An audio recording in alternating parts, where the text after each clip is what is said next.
c'est celle d'attendre le retour du Christ. Nous regardons vers le ciel. Amen. Et quelqu'un a dit que le chrétien, c'est un homme qui a la tête au ciel, mais les pieds sur terre. C'est un homme équilibré. Il marche sur la terre, mais sa tête est au ciel. Le mot d'inspiration, des vies et des pensées, tout, c'est le ciel qui lui communique cela. Mais il exerce cela sur la terre en marchant. Amen. Ne regardons plus en arrière. Ne regrettons pas le monde. Vous savez, la femme de Lot a eu du mal à oublier ses biens qui étaient à Sodome. Elle en avait tellement parce que Lot était un homme très riche. Très riche. Elle a eu du mal à sortir telle qu'elle sortait là. Elle se posait sans doute plusieurs questions. Comment vais-je vivre? Et c'est ça la question qui coince plusieurs dans le royaume du Seigneur. On vous dit, sanctifiez-vous, menez une vie de crainte de Dieu, menez une vie sans tricher, sans voler, sans se prostituer. Il dit, mais comment est-ce que je vais vivre? Et source d'inspiration, c'est toujours l'Égypte. Je me souviens, si je peux, ne fût-ce que de temps à autre, faire comme je faisais autre. Non, non, ne regarde plus en arrière. Ne regarde plus en arrière. Tellement qu'elle était attachée à Sodome, elle est restée à Sodome. Ou sur le chemin de Sodome. Et quand la Bible dit que cette statue-là est là jusque de nos jours. Comme pour dire que personne ni rien ne pouvait plus venir changer sa condition pour l'enlever de là. Parce que c'était là où se trouvaient ses affections. Ne regardons plus en arrière. Satan est un menteur. Il te fera regretter les plaisirs du monde, mais il te fera oublier qu'il dominait sur toi, que tu n'avais pas la possibilité d'adorer le Seigneur comme tu l'as fait ce matin, que tu ne pouvais même pas t'approcher du Seigneur. Ça, il te fera oublier. Attention. La manne, c'est la parole de Dieu. Cette nourriture spirituelle que Dieu nous donne. Chaque jour, nous en avons besoin. Et voilà pourquoi nous nous encourageons, frères et sœurs, à suivre ce calendrier de lecture de la Bible. Chaque jour, 3 chapitres. Et cela ne doit pas se prendre, vaille que vaille. Vous savez, le fait que ce soit très tôt que la manne tombait, ça veut dire que pour nous qui voulons lire la parole de Dieu, c'est quand nous sommes frais que la parole a des possibilités de nous faire du bien. Ne laissez pas les agitations de la journée vous perturber, les occupations vous envahir et toutes ces choses vous fatiguer. Et puis après vous prenez la Bible, vous voulez la lire, mais vous la lisez sur le lit. C'est normal que vous dormiez avec votre Bible et que vous vous retrouviez le matin la Bible enlacée dans une couverture. C'est normal. Et la plupart des gens l'utilisent, mais je n'arrive pas. Dès que je prends la Bible, j'ai le sommeil. C'est l'ennemi. Au nom de Jésus. Non. La manne s'est ramassée très tôt. Quand tu quittes ton lit, tu es assez fort. Prends ta Bible, lis-la. Voyons voir si tu vas dormir. Le matin, si pas le matin, quand tu es fort, quand tu n'as pas d'occupation, tu as du temps, mange la portion de la journée. Ça te fera du bien. Amen. La manne, c'est la parole telle que Dieu nous la donne au commencement. Pas la parole transformée par l'intelligence de l'homme. C'est la parole de vie qui nous fait vivre. Celle que Jésus appelle toute parole qui sort de la bouche de Dieu. Alléluia. Matthieu 4:4. Jésus répondit, il est écrit, l'homme ne vivra pas de pain seulement, mais de toute parole qui sort de la bouche de Dieu. Donc, cette parole-là qui sort de la bouche de Dieu est utile pour nos âmes. Elle contient des vitamines pour notre vie, parce qu'elle nous fait vivre. C'est une parole de vie. Amen. Jésus refusa de se fabriquer son propre pain. Il préféra le pain de son Père, la parole. la parole qui sort de la bouche de son Père. Si tu es fils de Dieu, fais que cette pierre soit un pain. Il dira non. Non, non. L'homme ne vivra pas de pain seulement. J'ai eu ma portion ici au désert et mon Père m'a nourri de sa parole. Lui aussi était au désert, Jésus. Lui aussi a fait 40 jours. Vous savez que les 40 jours ont été à la base des 40 années. Donc les 40 jours que Jésus a fait, c'était aussi le symbole des 40 années. Prenant la volonté de son Père, la consommant chaque jour, une quantité suffisante. Et il n'a pas eu besoin de pain pendant 40 jours. Amen. Il refusa de se fabriquer son propre pain. Aujourd'hui, le problème, c'est que nous voulons nous fabriquer notre propre pain. Nous sommes fatigués d'entendre les mêmes choses. Voilà ce que nous disons. Nous sommes fatigués d'entendre cet homme dire, baissons la tête. Nous sommes fatigués d'entendre, bon appétit. Nous voulons autre chose. Bien-aimés, il y a un danger. Lorsque vous vous fatiguez de la parole de Dieu que vous entendez chaque jour, vous risquez de vous retrouver en train de manger ce qui ne vous est pas convenable. En voulant entendre autre chose, l'homme s'est égaré. Écoutez ce que Paul dit à propos des temps que nous traversons. 2 Timothée 4,3. Car il viendra un temps où les hommes ne supporteront pas la saine doctrine, mais ayant la démangeaison d'entendre des choses agréables, ils se donneront une foule de docteurs selon leurs propres désirs. Ils se donneront une foule de docteurs selon leurs propres désirs. On va commencer à faire le tri. C'est là où on prêche des choses qui nous intéressent que nous irons. Nous chercherons un certain type de message approprié à notre convoitise. Nous cherchons la parole de Dieu non pas par besoin d'un régime alimentaire équilibré pour notre santé spirituelle, mais pour satisfaire notre convoitise. Qu'on nous dise des choses agréables à l'oreille, qu'on nous flatte, qu'on nous oigne des paroles flatteuses. Non, mes frères, nous devons nous attacher au repas de Dieu, au repas spirituel de Dieu. À l'église, ce n'est pas l'homme qui est le cuisinier. Non, l'homme n'est qu'un serveur. À l'église, le grand cuisinier, c'est Dieu. Et c'est Dieu qui impose les menus. Et chaque jour, il a un menu spécial. Amen.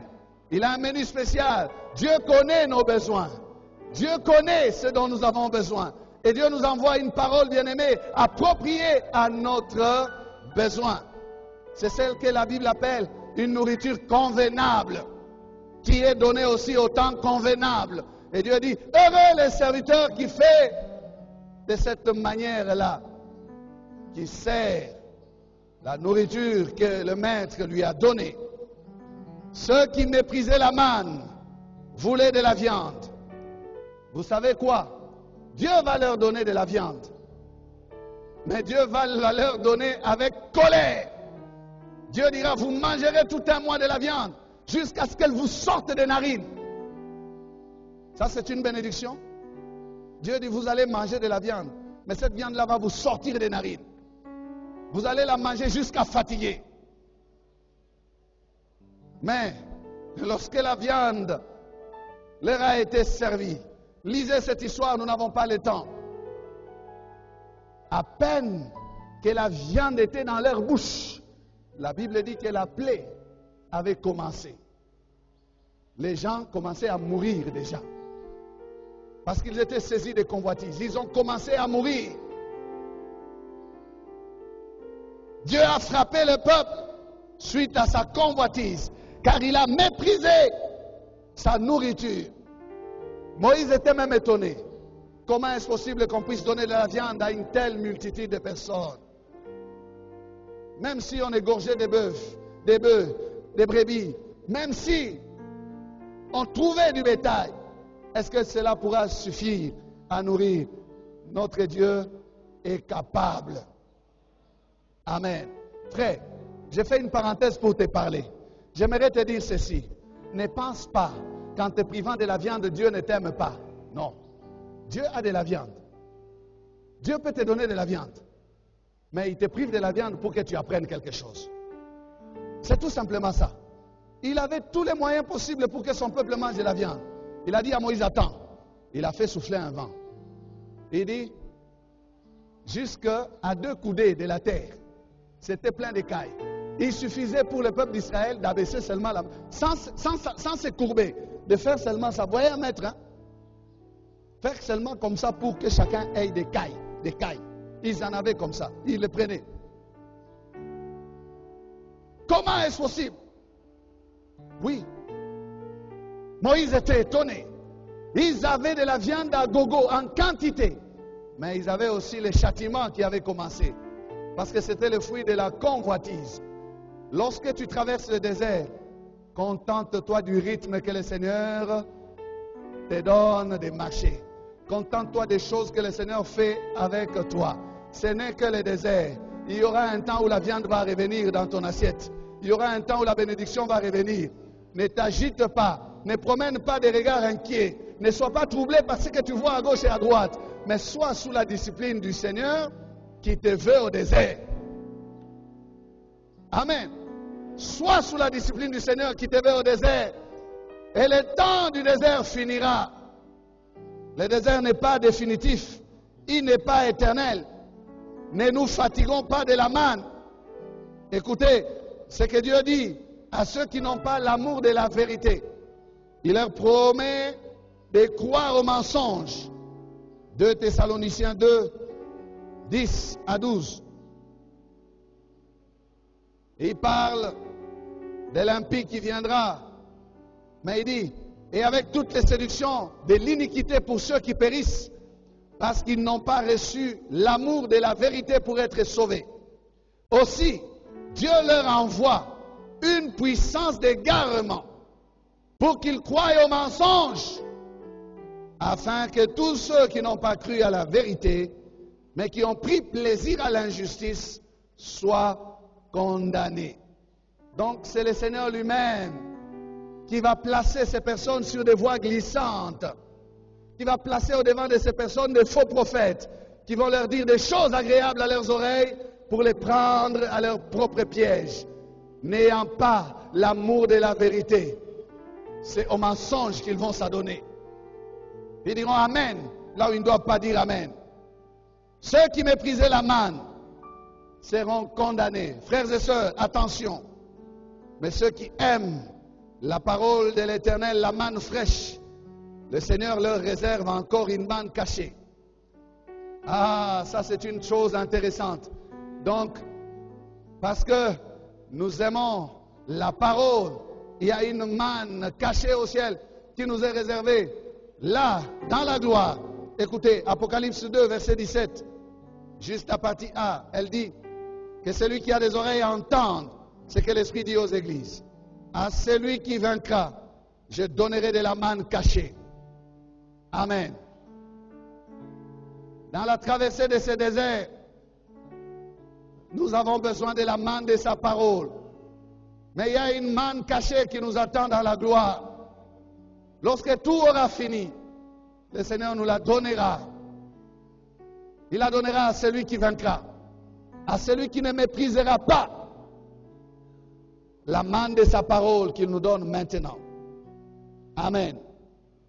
Une dernière leçon juste avant de terminer. Ce que nous pouvons dire aussi de cette histoire, c'est quoi? C'est la difficulté que nous avons avec la parole de Dieu. Apocalypse 10, verset 9 à 10. C'est Jean qui parle, il dit, je m'avance vers l'ange et lui demande de me donner le petit livre. Et il me dit, prends-le et mange-le. Il sera amer pour ton ventre, mais dans ta bouche, il sera doux comme du miel. Je prends le petit livre de la main de l'ange et je le mange. Dans ma bouche, il est doux comme du miel. Mais quand je l'ai mangé,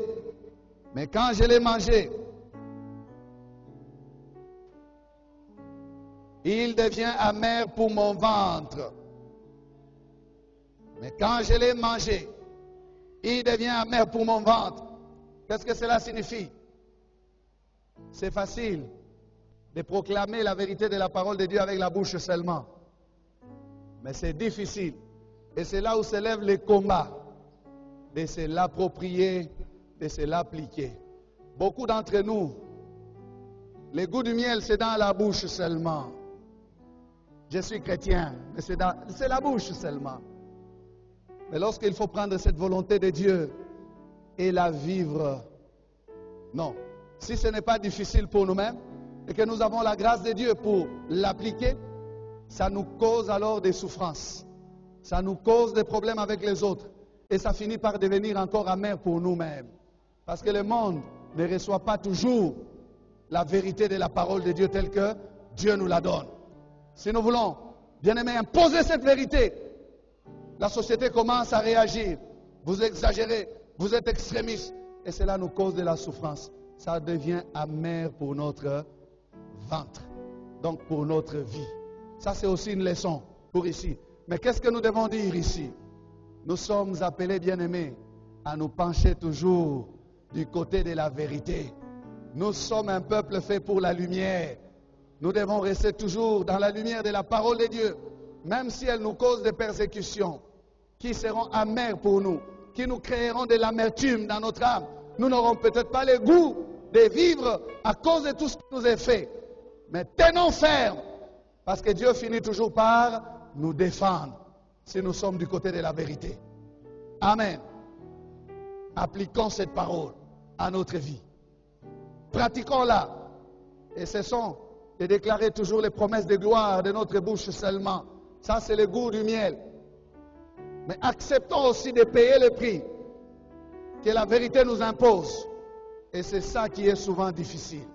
C'est amer pour notre vie. Nous allons baisser la tête et nous allons prier. Nos prédications